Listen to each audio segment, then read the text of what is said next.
Budhni Shahganj national highway मार्ग एवं railway line मुआवजा भू अर्जन प्रक्रिया सीहोर।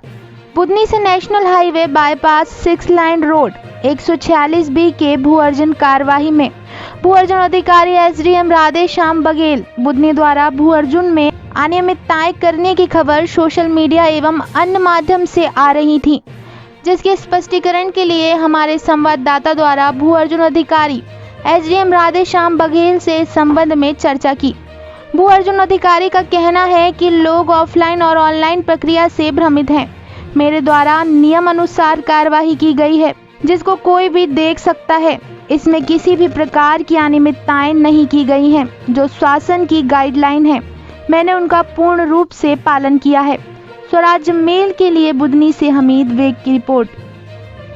सर, भू अर्जन के मामले में तरह तरह की बातें होती हैं। रेलवे का भू अर्जन और नेशनल हाईवे का इसके बारे में आप थोड़ा स्पष्टीकरण दें। मैं सबसे पहले तो आपको ये बताना चाहता हूँ कि आपके द्वारा ही सबसे पहले भू अर्जन के संबंध में मेरे से जानकारी ली जा रही है।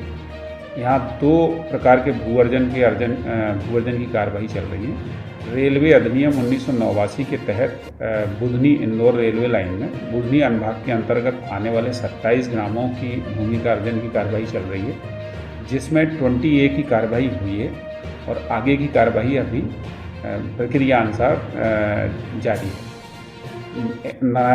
दूसरी कार्रवाई चल रही है NH 146B, जिसमें शाहगंज से बख्तरा और होलीपुरा से बख्तरा तक का अर्जन होना है, जिसमें भी 27 ग्रामों के अर्जन के प्रस्ताव प्राप्त हुए थे। और जो राष्ट्रीय राजमार्ग प्राधिकरण द्वारा प्रस्ताव दिए गए थे, उनमें नियम अनुसार पूरी राष्ट्रीय राजमार्ग अधिनियम के तहत कार्रवाई की जा रही है। सर, हमने को ये सुनने में आया है कि प्रकरण दर्ज होने के पहले मेरा काम हो गया, क्या है? नहीं, मैं इस संबंध में आपको स्पष्ट करना चाहता हूँ कि राष्ट्रीय राजमार्ग अधिनियम के तहत सक्षम अधिकारी एसडीएम होता है, और जो हमारा आरसीएमएस का पोर्टल है, उसमें भू अर्जन के प्रकरण चूँकि कलेक्टर महोदय के अधिकार क्षेत्र में आते हैं, इसलिए उसमें पोर्टल में कोई व्यवस्था नहीं होने से ऑनलाइन प्रकरण दर्ज नहीं हो पा रहे थे।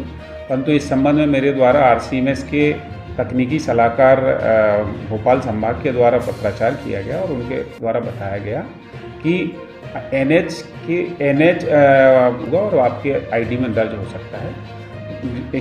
इसीलिए प्रकरण तो दर्ज समय पे किए गए हैं। जो दायरा पंजी होती है किसी भी न्यायालय की, उस दायरा पंजी में प्रकरण समय से दर्ज किए गए हैं, उसी क्रमांक से आरसीएमएस पोर्टल में दर्ज किए गए हैं, परंतु कुछ दिन बाद दर्ज किए गए हैं, क्योंकि आरसीएमएस में उस समय ऐसी व्यवस्था नहीं थी। ना तो इसमें किसी निजी कंपनी का इन्वॉल्वमेंट है और ना किसी को लाभ देने का कोई उद्देश्य हो सकता है, क्योंकि राष्ट्रीय राजमार्ग प्राधिकरण के 2 आवेदक हैं इसमें, और राष्ट्रीय राजमार्ग प्राधिकरण के आवेदन के आधार पर प्रकरण दर्ज किए गए हैं और प्रकरण नियम अनुसार दर्ज किए गए हैं, ऑफलाइन दर्ज किए गए हैं और बाद में ऑनलाइन व्यवस्था होने के बाद ऑनलाइन दर्ज किए गए हैं। परंतु जो प्रकरण की प्रक्रिया है, या जिसको हम प्रोसीडिंग्स कहते हैं, वो नियत तिथि से प्रारंभ की गई है और प्रकरण का अवलोकन आप कर सकते हैं, जिसमें स्पष्ट है कि जिस तारीख को मेरे को पत्र प्राप्त हुआ है संबंधित विभाग से,